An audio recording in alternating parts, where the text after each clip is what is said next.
시청자 여러분 안녕하십니까? 출발 성공 투자 박민영입니다. 안녕하세요. 김수정입니다.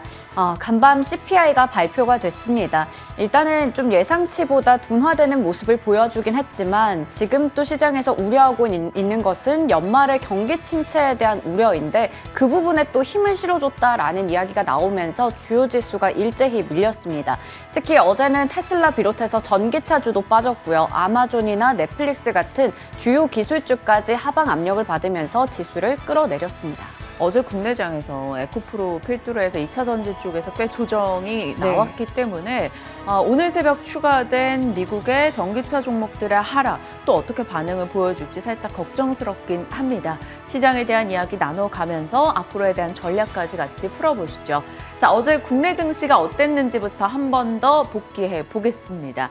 어제 코스닥이 좀 이색적이었죠. 그간 보여줬던 모습과는 사뭇 달랐습니다. 코스피는 어제 0.1% 상승, 외국인의 매수 유입이 있었고 올라가는 종목이 훨씬 더 많았습니다. 코스닥 보실까요? 0.9% 떨어졌습니다. 눈에 띄는 건 하락한 종목 개수보다 올라간 종목 개수가 압도적으로 많았죠. 개인과 외국인의 매수도 있었습니다. 그럼에도 불구하고 코스닥이 1% 가까이 떨어졌다. 이 말은 비중이 큰 종목이 크게 빠졌다라고 볼 수가 있겠습니다. 딱 떠오르는 종목이 있죠. 바로 에코프로와 에코프로 BM입니다. 어제 에코프로가 16% 밀렸고요. 에코프로 BM도 6% 이상 떨어졌습니다. 에코프로 그룹주로 공매도 거래 대금이 평소보다 3배에서 4배 정도 많았고요. 2차 전지 종목들의 하락을 촉발시켰습니다. 에코프로와 에코프로 BM이 이렇게 급락으로 진행이 되자마자 바이오 쪽에서 그 수급을 좀 받아갔습니다. 셀트리온 헬스케어가 13% 정도 폭등이 나왔고요. 셀트리온 제약도 7% 이상의 상승이었죠.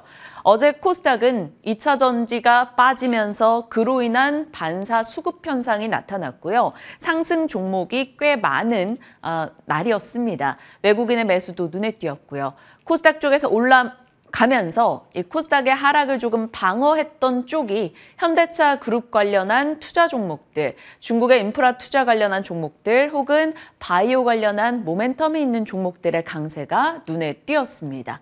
어제 올랐던 쪽은 자동차 부품, 충전, 철강, 기계, 조선과 같은 경기 민감주 쪽으로 자금 이동이 조금 눈에 띄었고요. 바이오는 계속해서 기대주로서 2차 전지 다음의 종목이 될 수 있을 것인가 바라보고 있던 섹터였는데 어찌됐건 강세를 이어갔습니다. 다만 장중 변동성이 2차 전지 쪽에 흔들림이 나오면서 굉장히 심했던 어제였어요. 최근 거래일이 대다수 그랬습니다. CPI와 FMC 의사록 대기 모두도 있었기 때문에 어제 장은 조금은 더 변동이 크게 느껴지기도 했습니다.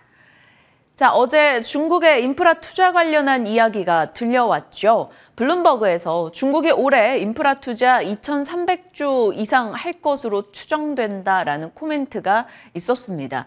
우리 시장에서는 계속해서 조금 더 강하게 모멘텀 반응을 보여주는 분야들이 있는데 한동안은 피복 기대감이 있었다가 그 다음엔 성장주 쪽, 2차 전지를 필두로 한 기업들의 이슈가 시장의 포커스였다가 최근에는 이 기업들의 투자, 대표적으로 삼성의 투자 소식 등이 되겠죠. 그리고 연 이틀간은 현대차 그룹의 투자 소식이 힘을 실어줬습니다. 그런데 한켠에 밀어놨었던 중국발 모멘텀을 이제 좀 기대해 볼 수 있을까요? 일단은 블룸버그에서 인프라 투자한다라는 얘기가 나왔고 로이터 측에서도 인민은행이 지준율 인하 말고 이젠 적극적 통화 완화책을 쓸 것이다. 금리 인하책에 대한 기대감도 등장했습니다. 그리고 소비를 살릴 만한 소비 진작책에 대한 얘기도 나오고 있고요.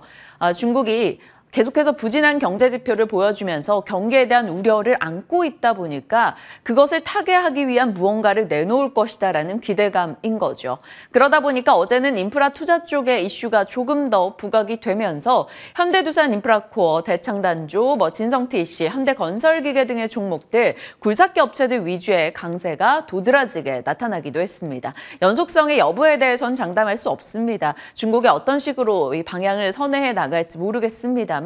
그래도 하반기로 갈수록 중국이 부동산이나 경기나 이런 부양에 대한 얘기를 계속 꺼내놓지 않겠느냐라는 시각이 많기 때문에 좀 예의주시하며 지켜봐야겠습니다. 자, 그리고 기다렸던 CPI 데이터가 발표됐습니다. 항상 CPI 발표 직전에 JP모건이나 혹은 골드만삭스에서 시나리오를 내놓죠. 어제 골드만삭스 CPI 사전 시나리오입니다. 4.6에서 5.1 사이일 경우에 S&P 500이 최대 1% 정도 오를 것이다라고 얘기했는데요. 데이터는 5.0으로 이 사이에 나왔습니다만 S&P 500 오늘 떨어졌죠. 일단 FMC 의사로 공개 영향도 있었고요. CPI에서 뭔가 의문점을 자극하는 것이 발견됐기 때문입니다. 자, 어제 전해드린 대로 주요 기관의 추정치는 5.1에서 5.3 사이였습니다. 그런데 오늘 발표된 헤드라인 물가 보시면 5.0입니다. 시장의 예상을 하회했죠. 언뜻 보면 물가가 잡혀서 좋다라고 생각할 수 있습니다. 그게 사실이기도 하고요. 자, 미국의 소비자 물가 추이 그려봤는데요. 작년 6월 9% 넘어갔다가 계속해서 떨어지는 추세에 이번에는 5%까지 보게 된 겁니다. 그래서 시장은 환호하며 상승 출발을 보였는데 무언가 이상합니다. 바로 헤드라인 물가를 근원 물가가 넘어버리는 현상이 나타났어요. 2년 만에 벌어진 일이라고 합니다. 변동성이 큰 에너지나 식품 쪽을 제외한 물가인 거죠. 그런데 이쪽은 전혀 떨어지지 않았다? 그렇다면 끈적끈적한 물가들이 여전히 남아있다라는 게 되겠습니다.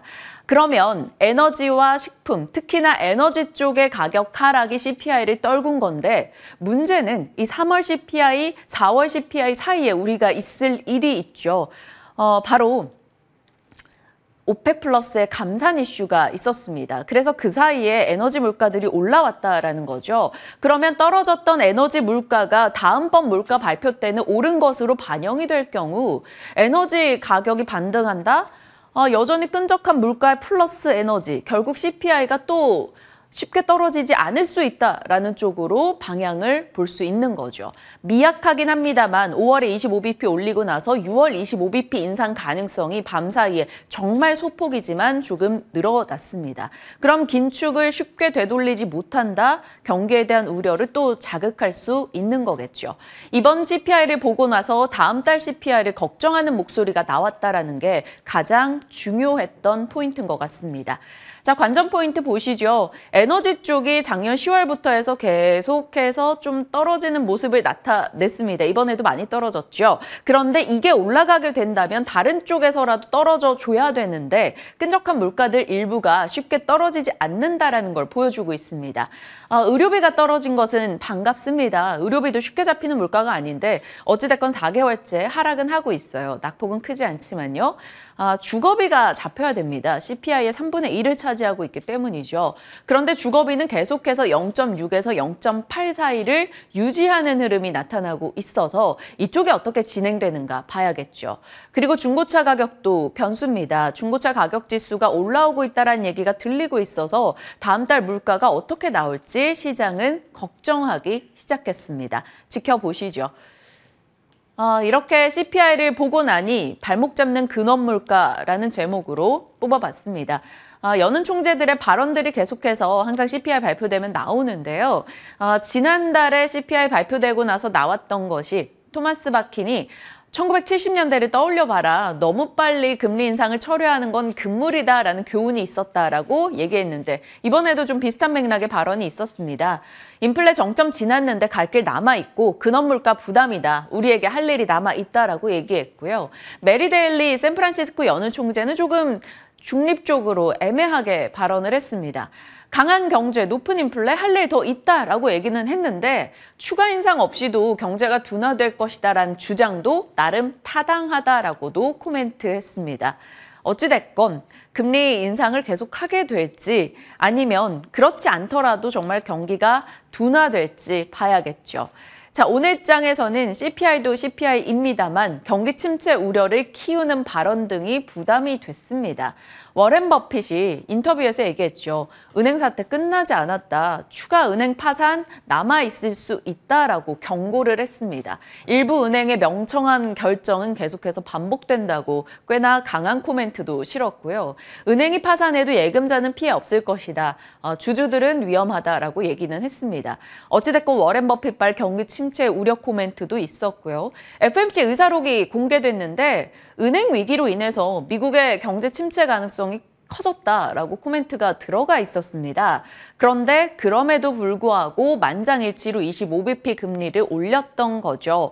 앞으로 어떻게 될지 모르겠습니다만 이들은 경기가 많이 꺾일 것이다라는 것을 이미 지난 FMC에서 경고하기도 했습니다. 경기에 대한 우려감이 등장하다 보니까 결국에는 하락으로 거래를 마쳤는데요. 눈에 보입니다. FMC 회의록이 언제 공개됐는지. 딱 요 시점이겠죠. 요때 공개가 되면서 지수들이 모두 상승폭을 반납했습니다. CPI가 예상을 하회하며 상승 출발을 했는데 4월 CPI에 대한 걱정과 경기 우려감에 상승분을 반납한 거죠. 나스닥도 12,000선 깨졌고요. 다우 같은 경우는 그래도 낙폭이 제한됐습니다. 0.1%. 다우가 선전할 때 우리는 에너지나 혹은 금융 쪽을 조금 봐야 되는데 오늘은 또 국제유가가 2% 정도 올랐기 때문에 에너지 쪽의 선전이 눈에 띄기도 했습니다. 자, FMC 의사록에는 연말 약한 경기 침체 올 것이고 그거 2년에 걸쳐서 회복할 것이다라는 코멘트도 있었죠. 이번 주 후반부터 은행주들의 실적 발표가 쏟아질 겁니다. 거기에서 대출 충격 등이 있었는지 여부를 좀 파악하면서 앞으로 경기에 대한 방향을 설정해 볼 필요 있겠죠. 자, 밤사이 뉴욕장입니다. 가장 눈에 띄는 건 전기차와 반도체 하락이 도드라졌다라는 거죠. 전기차 쪽이요. 바이든 행정부가 배기가스 규제안을 시행 신청을 했는데 이거 좀 생각보다 시행되기 어렵겠다라는 이야기 등이 흘러나왔습니다. 그러면서 전기차 쪽이 다 밀렸어요. 테슬라가 3% 이상, 리비안, 루시드, 니오, 니콜라, 샤오펑까지 미국, 중국 가릴 것 없이 전기차 쪽의 하락이 눈에 띄었습니다. 그리고 반도체도 부진했죠. 필라델피아 반도체 지수 2% 밀렸고요. 엔비디아가 3% 가까운 하락까지 갔다가 낙폭 좀 줄였습니다만 그래도 2% 이상 빠졌습니다. 반도체 쪽은 차익 실현 매물이 나왔고요. 어제 일제히 올랐었던 항공주가 오늘 밤 사이에 일부 항공사의 실적 실망감에 모두 다 떨어졌습니다. 그래서 많이 빠진 쪽은 반도체, 전기차, 항공이 되겠고요. 오른쪽은 방산주와 헬스케어, 대표적인 경기 방어 섹터들입니다. 상승세 나타났고요. 유가 올라가면서 에너지주 그리고 풍력의 일부 종목이 급등하며 풍력 섹터도 강세 움직임을 보였습니다. 산업 뉴스입니다. 시진핑 주석이 LG 디스플레이 광저우 공장을 방문한다라는 단독 뉴스가 있었어요. 야스, 아바텍, 인베니아 등 종목 등에 영향을 줄만 하기 때문에 체크하시길 바랍니다. 중국에서 부양 얘기도 계속 나옵니다만 리오프닝하는 위드 코로나 과정도 차근차근 밟아가고 있습니다. 야외에서 마스크 의무를 해제했다고 해요. 생각보다 빠른 속도로 진행되네요. 실내도 조건부 완화 소식입니다. 그렇다면 또 화장을 신경 쓸 수밖에 없으니 화장품주에 대한 코멘트 있고요. 설탕 선물 가격이 상승세 나타냅니다. 4개월째 30% 넘게 올라가고 있기 때문에 대한제당, 보락 등의 트레이딩 관점의 대응 종목 있고요.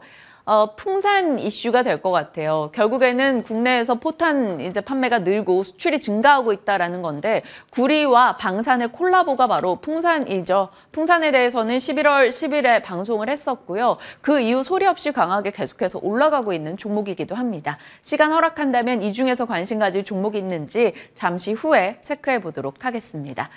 자, 이제 일정입니다. 오늘이죠. 옵션 만기일이기 때문에 국내 변동성 여지 조금 봐야 되고요. 이제 내일부터 해서 미국에서 금융주들 실적 나오고 미국의 암연구학회도 앞두고 있습니다. 오히려 지금 이 암연구학회 모멘텀으로 4월 들어 제약바이오 쪽 꽤 좋은 종목들이 있는데 이쪽에서 이익 실현을 해야 되는 뉴스가 될지 아닐지는 지켜봐야 될 것 같습니다.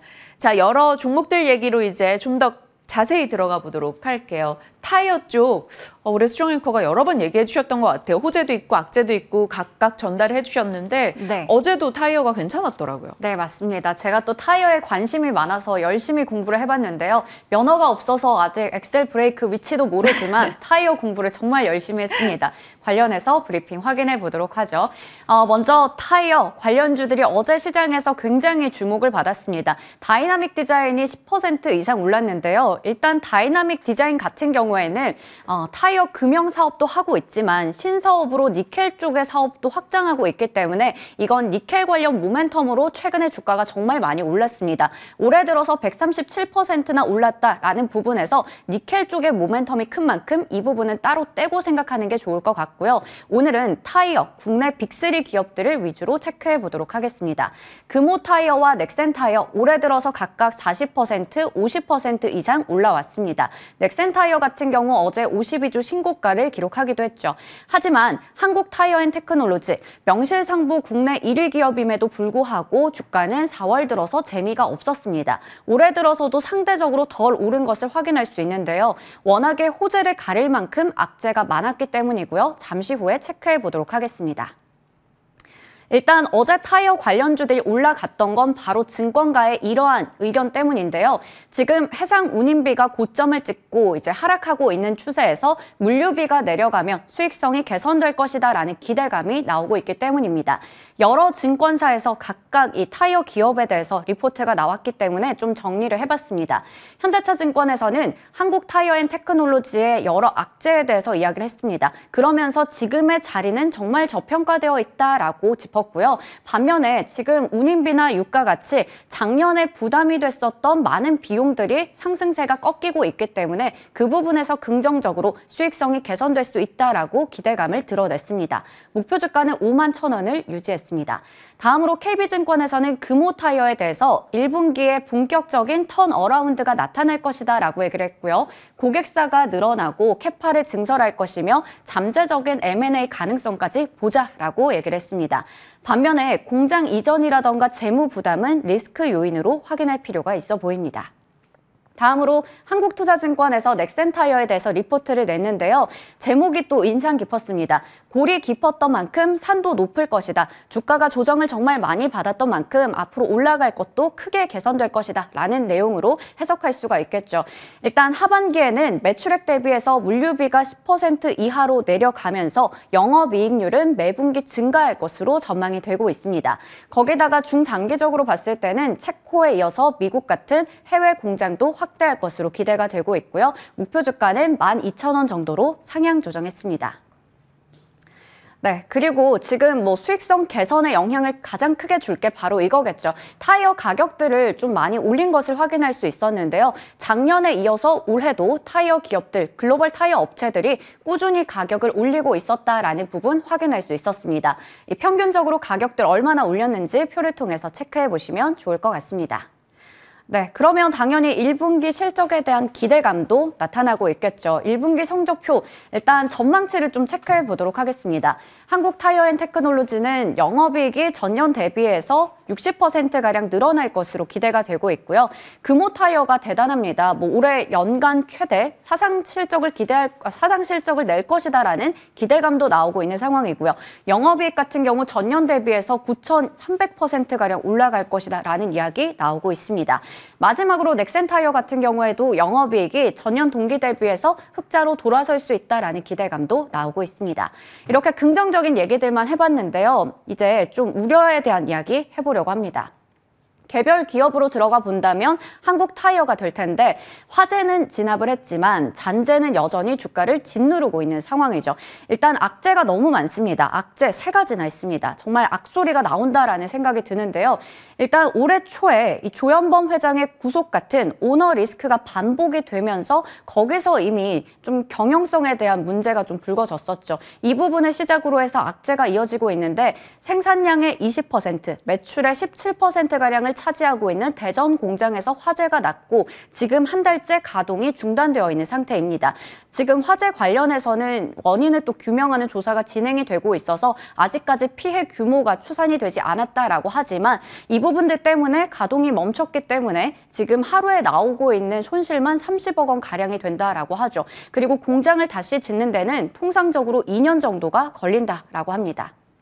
거기다가 한국타이어가 갚아야 되는 부채가 올해 3조 정도가 되거든요. 그런데 지금 가지고 있는 현금성 자산은 불과 1조밖에 되지 않는 상황입니다. 그렇기 때문에 여기에 대해서 또 우려가 큰 상황인데 설상가상격으로 ESG 통합 등급도 하향 조정이 되면서 여러 가지 악재가 맞물려 있는 상황이죠. 지금 앞서 봤던 호재들을 전부 다 덮어버릴 것 같은 악재 때문에 주가가 정말 많이 빠졌습니다. 4월 한 달 동안 너무 재미없게 3월 한 달 동안 너무 많이 빠졌었고요. 최근에 다시 이렇게 수익성 개선에 대한 기대감 나오면서 어제같이 반등이 크게 나온 겁니다. 그런데 지금 한국타이어앤테크놀로지에 대해서 우려의 목소리도 있지만 오늘 나온 따끈따끈한 리포트 같은 경우에는 이제 좋은 일만 가득할 것이다. 거의 꽃길을 암시하고 있는 그런 리포트가 나와서 좀 소개를 해드리려고 하는데요. 일단은 악재에도 불구하고 앞서 체크해봤듯이 실적은 컨센서스에 부합할 것으로 보인다라는 부분을 짚고 있었고요. 급한 불은 껐다, 화재를 진압했다라는 부분에서 얘기를 했는데 3월의 화재는 1분기에 미치는 영향은 제한적일 것이다라고 얘기를 했습니다. 2분기 혹은 4분기에 좀 반영이 될 것이다라는 부분 짚고 있었고요. 대전 공장에서 생산 차질이 빚어지고 있지만 단기적으로는 금산 공장의 가동률을 높일 수 있겠고 그리고 장기적으로 봤을 때는 신규 설비들을 좀 증설하면서 충분히 이 부분을 해소할 수 있다라고 얘기를 했습니다. 거기다가 주가 상승세가 다시 이루어질 것이다, 반등이 나올 것이다라는 전망인데요. 회사가 가지고 있는 고유 악재 대비해서 지금 글로벌 타이어 시장의 가격이라던가 물량이라던가 비용 이런 것들이 너무나 좋은 상황으로 흘러가고 있기 때문에 그게 더 중요하다라는 입장에서 얘기를 하고 있었습니다. 그래서 투자 의견 매수 목표 주가 53,000원 유지하는 리포트가 나왔습니다. 네. 타이어 관련주들 지금 시장에서 또 부각받고 있는 건 바로 이겁니다. 정말 이 전기차 시장의 규모가 커질 것이다라는 이야기가 나오면서 배터리 관련주에 대해서 많은 관심이 집중이 됐었는데요. 그 K 배터리에 이어서 이제는 타이어 관련주도 전기차 쪽에서 숨은 수혜주다라는 이야기가 나오고 있습니다. 지난해 전기차 내수 판매가 처음으로 연간 10만 대를 돌파했는데요. 이 전기차의 보급 대수가 늘어나면 늘어날수록 타이어의 교체 순환도 빨라지고요. 횟수도 빨라지게 됩니다. 일단 전기차 같은 경우에는 무게 자체가 일반 차량보다 최소 20% 정도 더 무거운 상황이고요. 수명 같은 경우에도 전기차용 타이어는 급정거나 급발진이 좀 많기 때문에 2, 3년 정도가 되면 갈아줘야 됩니다. 일반 내연 기관차 대비해서 수명이 굉장히 짧거든요. 그런데 2021년쯤에 전기차가 많이 나왔었기 때문에 지금이 딱 전기차의 타이어를 갈아줄 타이밍이다라는 부분에서 수혜를 누릴 것이다라는 기대감이 나오고 있습니다. 그리고 타이어를 얘기를 하다 보면 타이어의 지지대 역할을 하는 필수 재료인 타이어 코드도 중요한데요. 타이어 코드 기업에 대한 수혜 기대감도 나오고 있는 상황입니다. 관련 기업으로는 효성첨단 소재, 코오롱 인더스트리까지 체크해 볼 수 있으니까요. 확인해 보시길 바라겠습니다. 타이어 관련주들 정말 대구르르 위로 우상향 할 수 있을지 좀 기대가 되는 상황인데 누가 더 잘 갈지 탑픽 종목들 여쭤보도록 하겠습니다. 네, 잠시 후에 타이어 관련주에 대한 체크해보도록 하겠습니다. 자, 짧게 어제장 복귀하는 내용 하나 더 살펴보도록 하죠. 자동차 부품 쪽이 될 것 같습니다. 자, 지금 시장은 어찌됐건 주도주에 있었던 2차 전지가 흔들림을 보이면서 살짝 한 단계 아래로 일단 내려봤습니다. 그런데 기대 주수가 좀 늘어나네요. 반도체 쪽이 가게 될지 아니면 방어적인 매력과 수급적인 쏠림으로 봐서 바이오 쪽이 갈지 급부상하고 있는 자동차가 갈지 아니면 2차 전지가 다시 그 자리를 탈환할지 모르겠습니다. 저도 그렇고 많은 이들이 고민을 하고 있죠. 그래서 일단 주도주는 물음표로 남겨놨고요.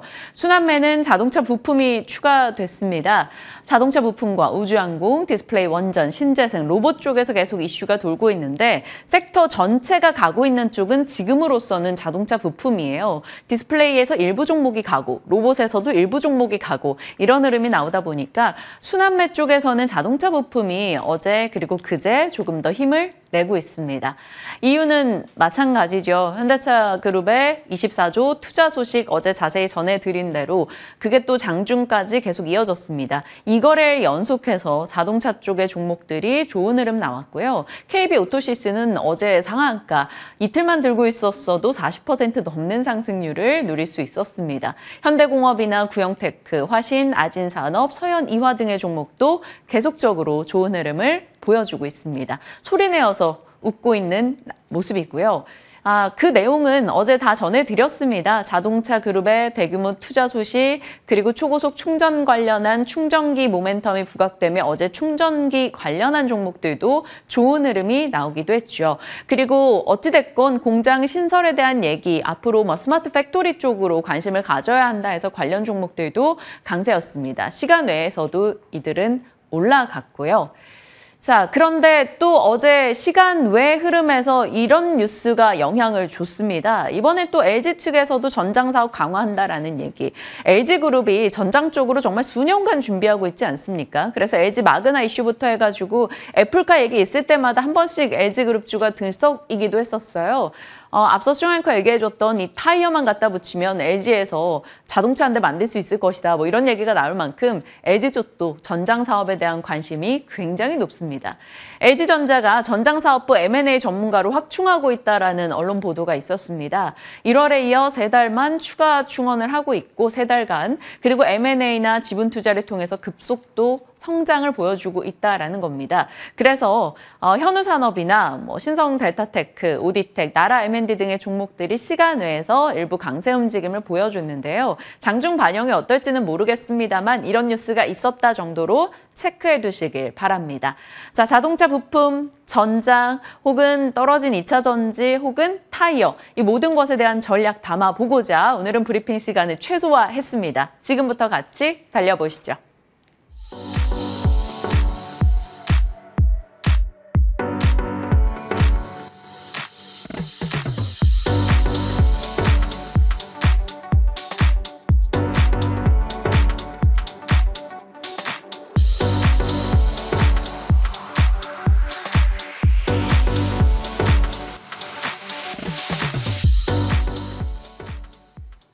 시장에 대한 전략 진맛쌤과 함께합니다. 어서 오세요. 네, 안녕하세요. 네, 항상 뭐 작년부터 CPI, FMC 저희와 함께하셨던 진맛쌤인데 그 어느 때보다 CPI 보면서 이게 뭘까 좀 고민하고 아리송했던 것 같아요. 어찌됐건 5%로 낮게 나온 건 좋은데 다음 달에 대한 우려가 살짝 생겨나기도 했습니다. CPI 이후 시장 반응, FMC 의사록 공개까지 해서 전략 좀 주세요. 네, 일단 CPI 나왔는데 나오자마자 이제 쭉 올랐죠. 올랐다가 떨어졌는데 그 이유는 뭐 FOMC 의사록도 같이 공개가 됨으로써 이제 처음에 일단은 CPI 자체는 낮게 나왔는데 에너지 쪽에서 너무나 많이 빠졌고요. 그다음에 근원리는 사실 서비스 지표가 그렇게 많이 빠지지 않고 오히려 올라가는 모습을 보여주면서 일단은 올라갔다가 이제 FOMC 의사록에서 무슨 이야기가 나오냐면 이제 그간 시장을 주도했던 게 이제 노랜딩 혹은 소프트 랜딩이었었는데 일단은 마일드 그냥 일반적인 경기 침체가 예상된다라는 발언이 나왔죠. 사실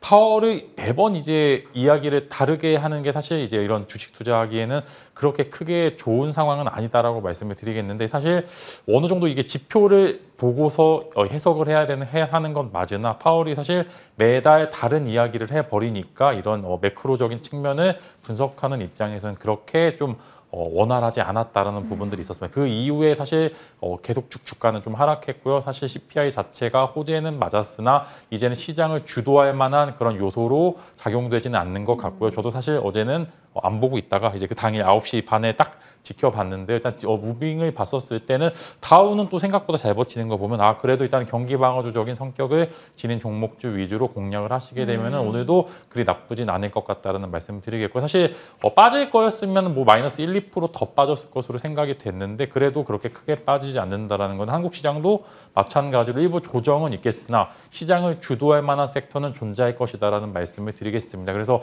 이후 사실 흐름 자체가 또 분위기가 급변했습니다. 그때 이제 소프트 랜딩 이야기가 나오면서 지수가 확 올라갔었던 부분들이 이제는 침체에 대한 부분들이 어느 정도 존재를 함으로써 시장을 살짝 조정을 나오게 할 수 있을 만한 요소들이 있다. 그러나 시장을 주도하는 섹터는 여전히 존재하니 트레이딩 시간은 여전히 유효하다. 이렇게 정리를 하면은 좋을 것 같습니다. 방어 쪽이라고 하면 뭐 섹터로 봤을 때는 헬스케어도 올라갔기도 한데 헬스케어 쪽 미국 뭐 빅파마 위주로 잘 가고 근데 국내에서도 바이오가 선전하고 있잖아요. 셀트리온 그룹주도 그렇고 바이오 쪽에서 좀 아이디어 계속 찾아볼까요? 네, 아무래도 헬스케어 관련된 투자는 지속적으로 늘어날 수밖에 없는 부분이고 사실 기존에 있었던 좀 기대보다 주가는 좀 오히려 덜 갔습니다. 이제 뭐 사실 2차 전지와 반도체 반등에 비해서는 바이오의 반등은 일시적이었고요. 사실 지속성을 가지고 유지했고 그다음에 각계 전투죠. 이제 개별주적인 모멘텀이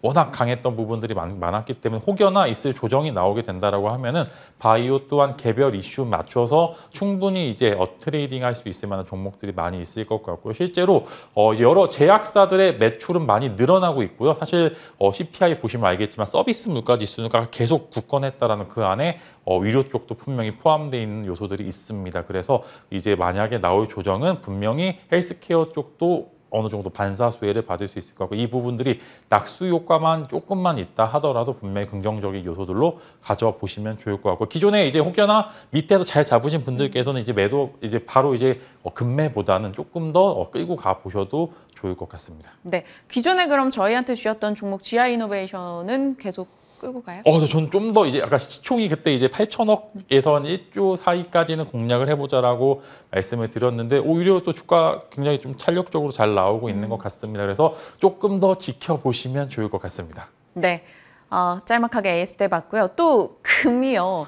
금 가격도 어찌됐건 올해 들어 계속해서 관심을 받고 있고 3월 14일에 엘컴텍 금 관련주 관심 가져야 한다라고 말씀 주셨는데 단시간 안에 좋은 수익이 났어요. 최고가 기준 75%입니다. 엘컴텍은 어떻게 대응해요? 네, 이렇게 이제 리세션에 대한 공포가 나오게 되면은 달러 패권주의에서 조금 빠지게 됩니다. 그 다음에 이제 위안화가 이제 사우디 쪽 이제 중동 쪽에서 조금 먹히게 되면서 달러 가격이 조금 달러 강세가 나타나게 되는데 이렇게 된다라고 하면 금이 과연 조금 더 시세가 나오지 않을까라고 기대를 하고 사실 엘컴텍의 움직임은 굉장히 괴랄합니다. 사실 좀 어려운 섹터기도 하고요. 종목 자체가 좀 가볍기도 하지만 그럼에도 저는 추가적인 상승 요소는 충분히 가지고 있다. 이제 달러 관련된 이슈가 분명히 부각이 되면서 금 가격이 오히려 조금 더 상승하게 될 가능성 충분히 존재를 하고 있기 때문에 조금 더 지켜보자. 금 관련주 밑에서 잘 잡으시면은 사실 트레이딩도 되고요. 사실 이전에 제가 했었을 때 잡아두신 분들께서는 조금 더 끌고 가셔도 될 것 같다라고 정리하면 좋을 것 같습니다. 네, 알겠습니다. 시장 질문에 뭐 추가 질문을 계속해서 드리고 있는 기분이네요. 이제 섹터 질문으로 넘어가겠습니다. 앞서 수정앵커 얘기해 주셨다시피 타이어 관련주도 점검을 해볼게요. 어찌됐건 뭐 현대차, 기아 그리고 뭐 세계 각지에서 전기차 많이 팔겠다 하고 그런다면 타이어도 어찌됐건 모멘텀이 있는 게 아닌가라는 생각이 들기도 합니다. 타이어 쪽에 대한 시각은 어떻게 가져가세요? 네, 저는 운전을 하니까 타이어 가격이 이제 굉장히 민감하죠. 이제 네, 관련해서 일단은 마찬가지입니다. 지금 2차 전지도 그렇고 미래에 이제 매출을 끌어와서 현재 주가를 유지를 하고 있는 상황입니다. 근데 마찬가지로 타이어도 필수 불가결한 제품이 많고요. 전기차 같은 경우에는 타이어가 훨씬 더 조금 더 예민하고 좀 더 디테일하게 좀 들어가는 요소들이 많기 때문에 타이어 또한 충분한 모멘텀이 될 수 있다. 오히려 2차 전지 대장주들이 쉬어갈 때 섹터 안에 섹터의 테마로 타이어 관련주들의 흐름이 굉장히 좋게 나타날 수도 있다라고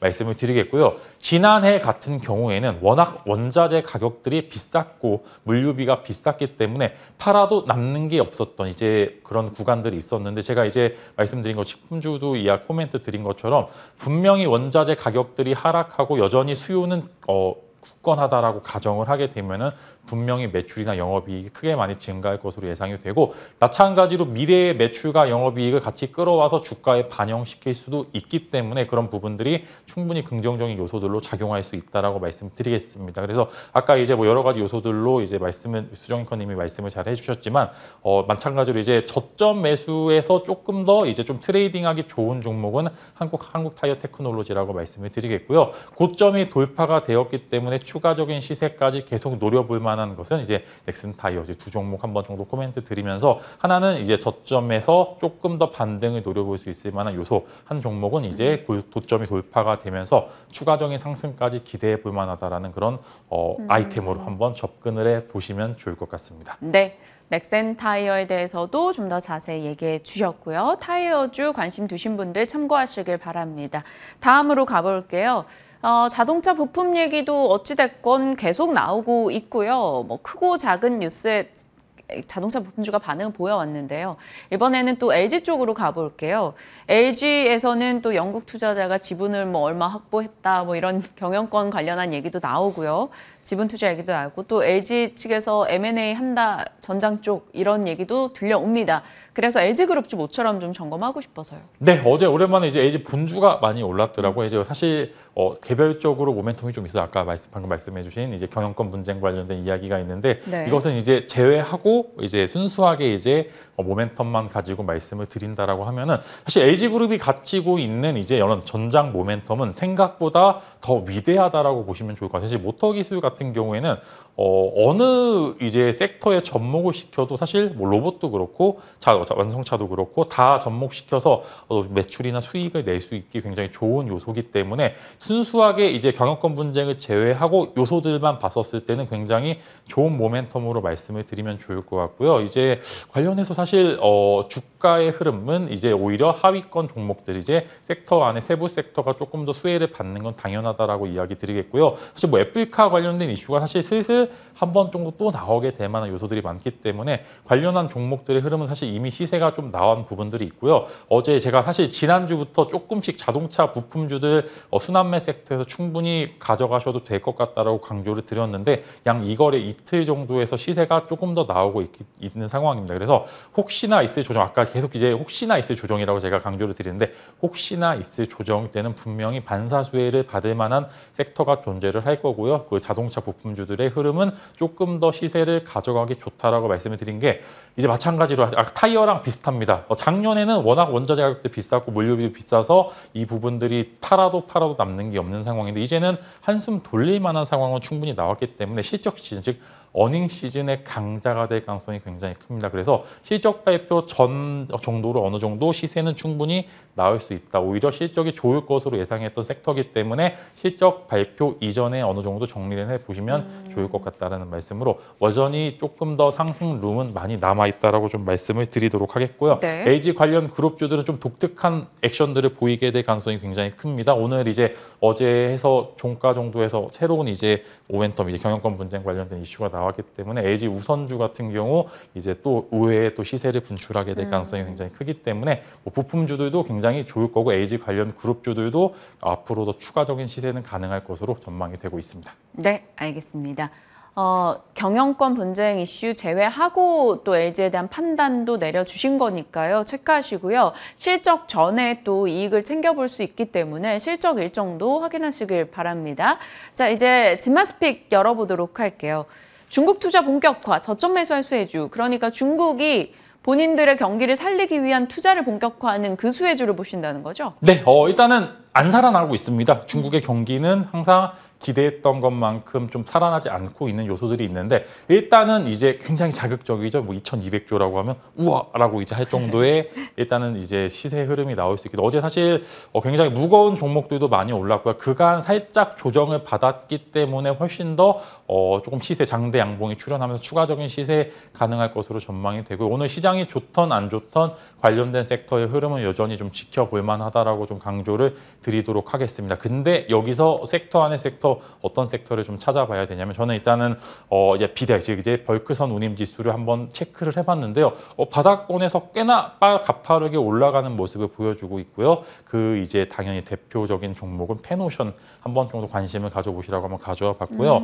정말 트레이딩하기 굉장히 좋은 위치에 있는 것 같습니다. 이제 어느 정도 운임 지수도 올라오고 있고 중국이 이렇게 활발하게 일단 돈을 푼다라고 하는 거는 분명히 인플레이션 요소들을 조금 자극하면서 운임지수가 조금 더 상승하게 될 모멘텀이 존재를 하고 있기 때문에 관련해서 HMM도 충분히 관심 가져보셔도 좋을 것 같고요. 펜오션 특히 이제 중국이 움직일 때는 보통 벌크선 운임지수가 조금 더 가파르게 오르는 모습을 보여주고 있기 때문에 역시 경기 침체에 대한 우려로 인해서 상하이 컨테이너 운임지수는 상방이 좀 제한이 되지만 그래도 경기 침체에서 벗어날 만한 움직임을 보여주고 있는 중국 관련해서 펜오션 충분히 트레이딩 시간 유효하고 시초가도 충분히 공략이 가능하니까 만약에 긍정적인 요소가 존재를 하면은 다음 주에 또 AS가 잘 되지 않을까 싶습니다.